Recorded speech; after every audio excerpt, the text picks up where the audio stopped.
You're listening to How I Sell, a podcast built for early career sales professionals. You'll hear stories, best practices, and guidance from top sales leaders on what it takes to become a sales superstar. Today's episode is made possible by Ramped Careers. Ramped is on a mission to build the next generation of workforce-ready talent.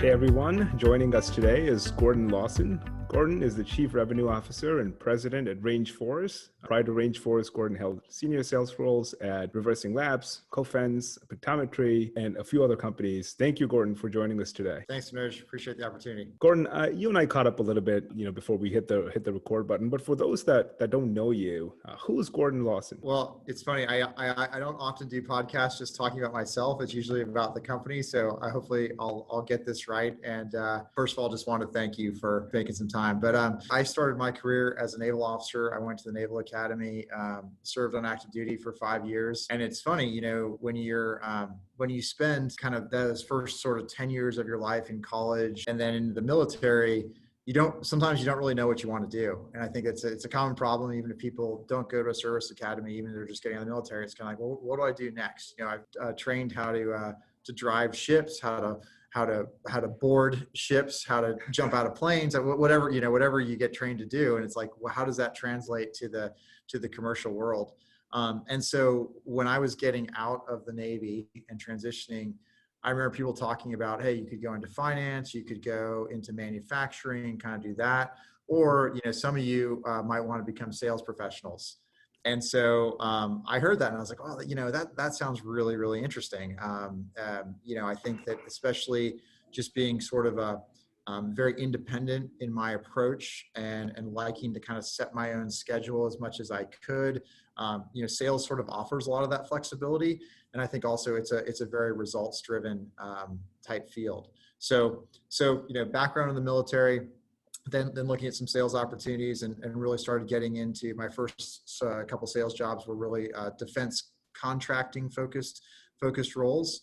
But it was still, very interesting to be able to get out and really, you're truly being held accountable for your results. That's an amazing story. Thank you for two things. One, for your service, and second, for normalizing not knowing where you want your career to go early on. I think that there's so much pressure these days on having a set plan or a set strategy. And, I guess in hindsight, were you able to predict as a freshly minted graduate of the Naval Academy that you'd be president of RangeForce and having this conversation with us today? Back then, what was your thinking like? Where did you think your life would go? It's funny. I look at like my Naval Academy graduation book, and I wrote something about wanting to be an attorney, right? And I thought maybe I would, do my 5 years in the Navy, go to law school. I had family members who had been attorneys, and I thought maybe that was what I was supposed to do. Mm-hmm.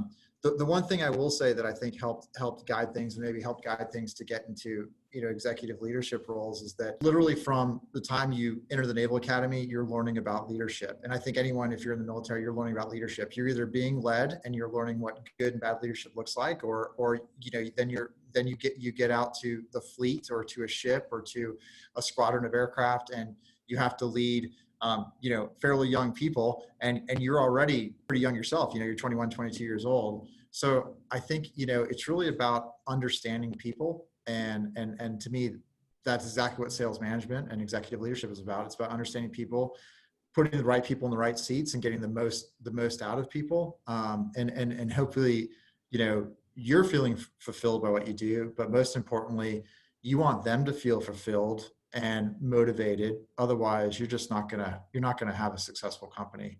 And so the military is a great training ground for that. Keep in mind, people, they don't get to volunteer. Well, they volunteer to go in, but when you're out doing missions, they either do it or they get in trouble, right? And so they have to follow those orders.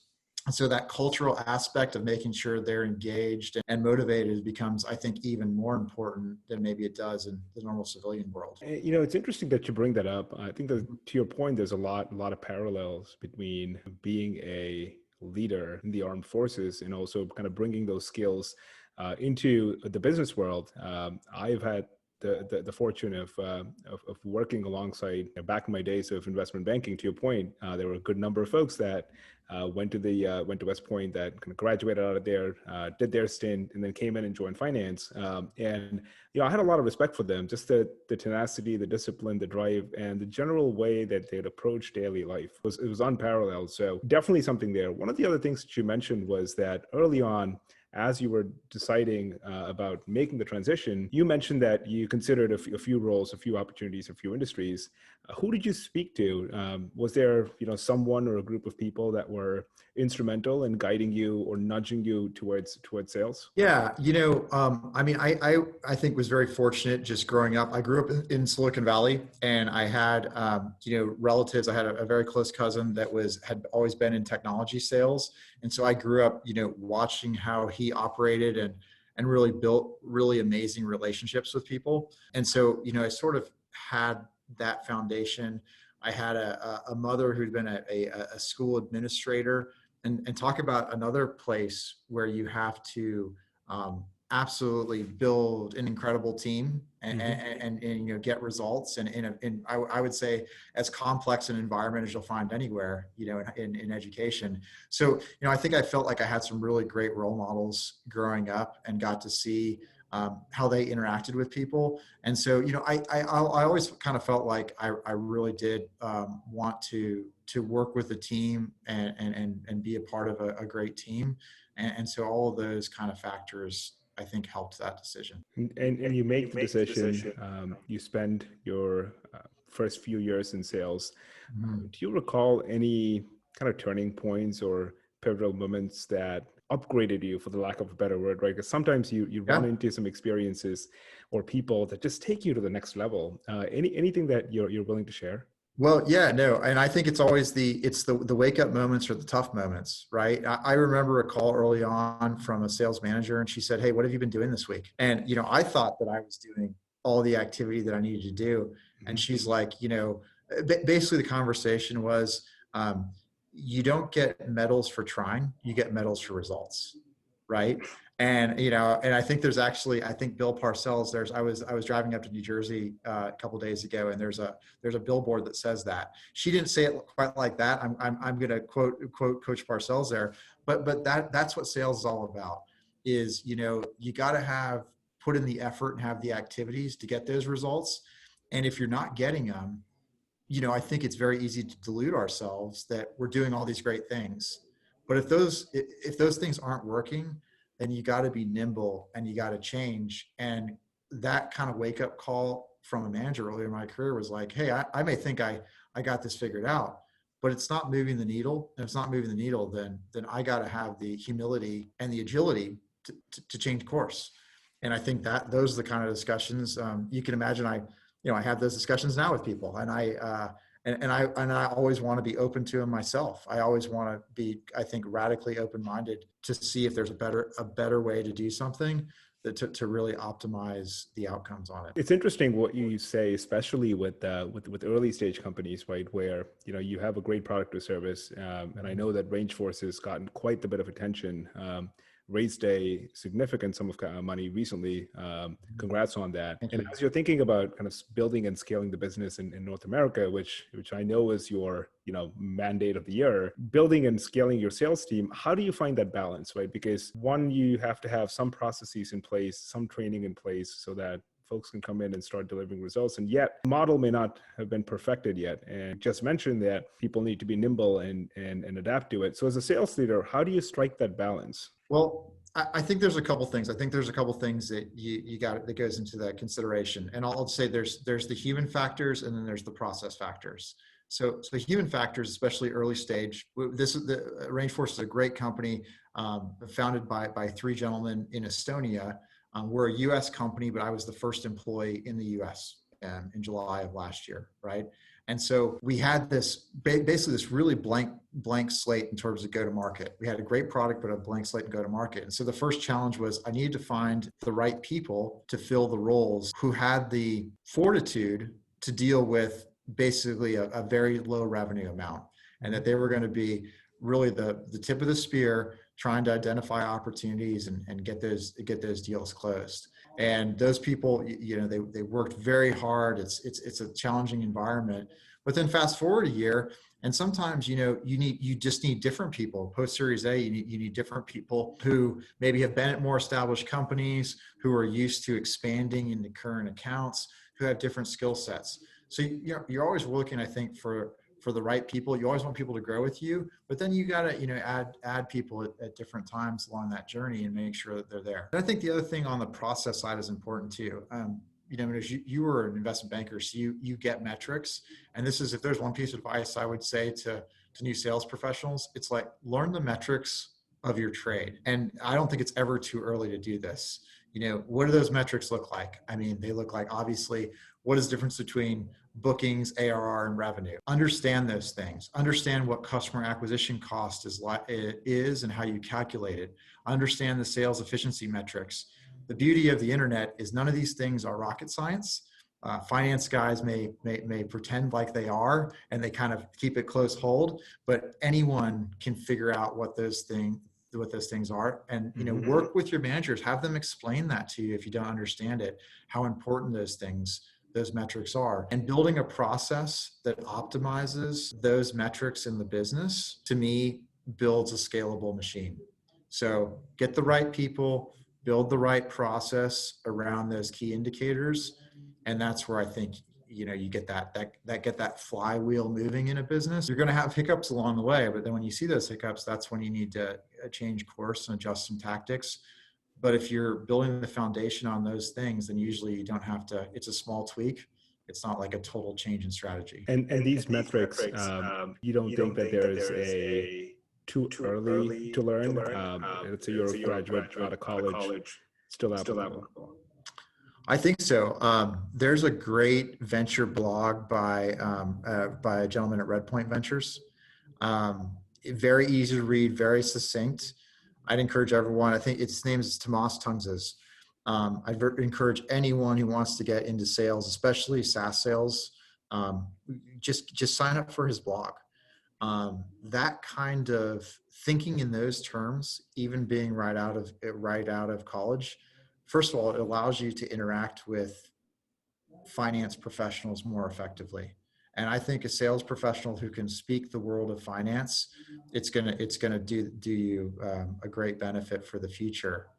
But metrics aside, probably the most important thing if you're coming out of school is, and once again, investment banking is the epitome of this. You got to be willing to roll up your sleeves, be humble, and work super hard. A lot of the entry level positions that I see that we would hire for coming out of school would be a business development representative or a sales development representative. Mm-hmm. Just like a future stockbroker, that is someone who needs to make 100 calls, 100 emails a day, and needs to book meetings for the business. And that I think you just got to have the stomach to do that, and to know that people are going to hang up on you, people are going to be rude to you. But it's kind of like, you got to pay your dues a bit. Do that. You're going to understand how to talk to people. You're going to understand how to talk to people who don't want to talk to you. And then you're going to understand how to, present a product and your service with value. And that those are also invaluable skills. I mean, to be frank, those are more important than those metrics to learn. But it's kind of like the homework at night. Learn the metrics too, and then you're going to have a leg up on everyone else. That's really good feedback. I wish I had started a career as an SDR or a BDR, because I ended up doing it much later professionally, and it was a bit of a punch to the gut. It bruised my ego when I felt like, hey, here I am having done X, Y, and Z, and I started making cold calls, and people would just hang up on me left, right, and center. And I think it's a lot easier if that's the first job that you're doing, because I don't know how else to put it, but you don't know any better, and so that gets normalized so quickly. And if you're able to stick around and learn how to roll with the punches, and to your point, have some mental fortitude. It looks like that'll position you for long-term success. What are some things that you've seen SDRs and BDRs in your experience do wrong in year one? That's a great question. I mean, first of all, we have an incredible team who's doing a phenomenal amount of demos per month. So I feel like I've been so lucky to have just awesome folks that and led by an awesome leader. But what are some of the shortcomings there? Here's one. Once again, the digital world has provided us with amazing tools. I think LinkedIn is one of the most powerful ones. So if you're doing calling cadences with outreach or sales off, for example, why would you not look up that person's name in LinkedIn? Because maybe you're going to have a 10% or a 5% connect rate as you're going through that automatic dialer. But if you do hit that person and they went to the University of Michigan, hey, wouldn't it be good to have some level of connection about Wolverines football if you get them on the line because you did a little research? And I think that's obviously the one way that a BDR can do it. Probably one of the other biggest mistakes that I see even enterprise sales reps making is, at the end of the day, salespeople are like intelligence officers. You need to know everything you possibly can about that prospect, about that customer. Using LinkedIn, you need to know about their company, about where maybe their company had bad earnings this quarter. Maybe the stock price is through the roof. All of those things is kind of a body of knowledge. Whether you're a BDR or a VP of sales, understanding that background gives you so much more context and preparation and really ups your chances of being successful in the sale. I love that analogy between being an intelligence officer and, an SDR or a BDR. I think that there's a lot of merit to it. On the one hand, it seems like a no-brainer.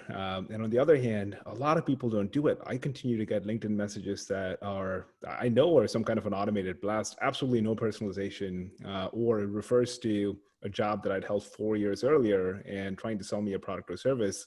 I wonder what the challenge is. Is it laziness? Is it bad sales leadership and not enough guidance?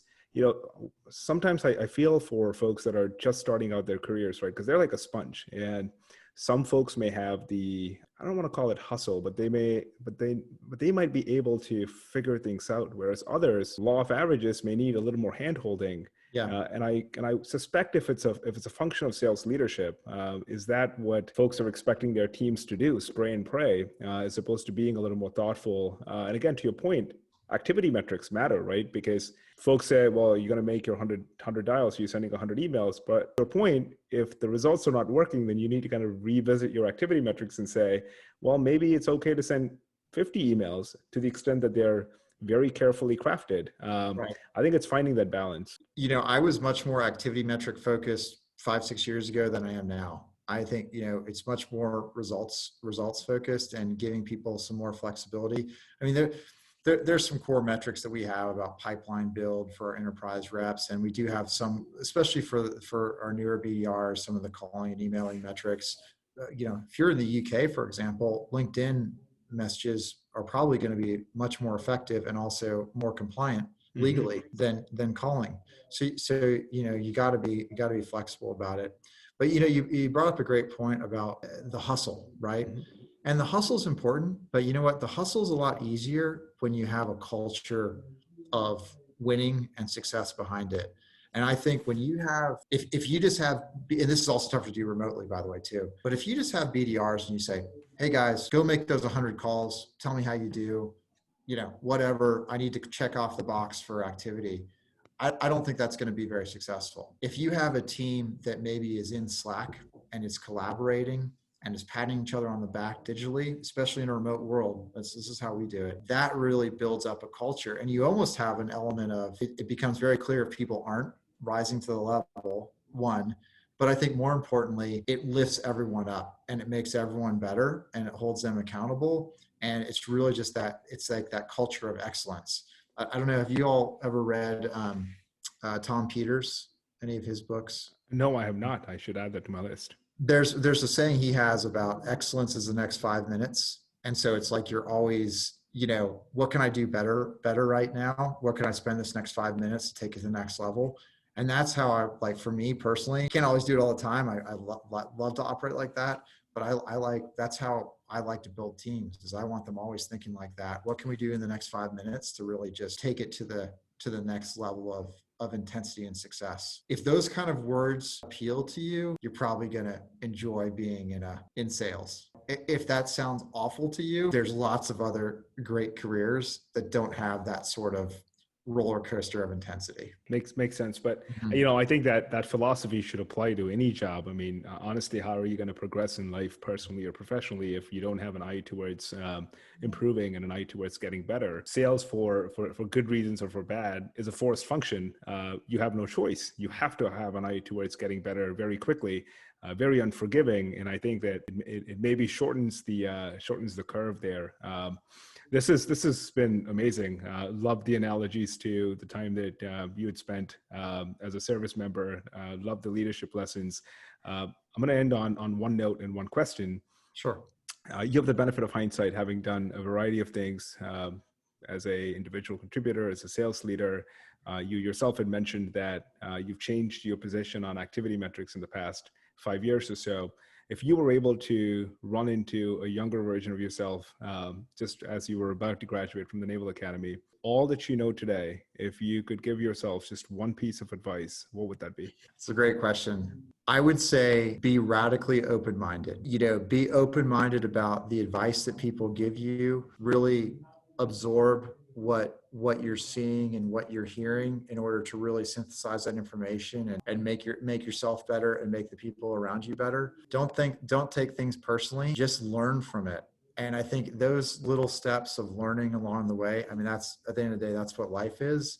And I think that, 20 years, I graduated from the Naval Academy, 20 years ago, but 20 years on, I think about that. And, there's times I wish I was a little more humble and I had learned a little bit more, but that's what, a little age and hopefully a little more wisdom comes with. But at the end of the day, I wouldn't do anything differently. And I just feel, really, really lucky and fortunate to have been around some great leaders, to have worked for some great folks, to have great folks working for me through the years and that have come back and continue to work for me. And, I think it's just an awesome journey, and always excited to share that with other people. So true words of wisdom, Gordon. Thank you so much for taking time out of your schedule to speak with us today and share what you've learned with anyone that's interested in a sales career, including sales leaders. I hope that this advice from you is a masterclass for anyone that's trying to build and scale a sales team. Once again, we really appreciate your time. Thank you. You're very kind. Appreciate it.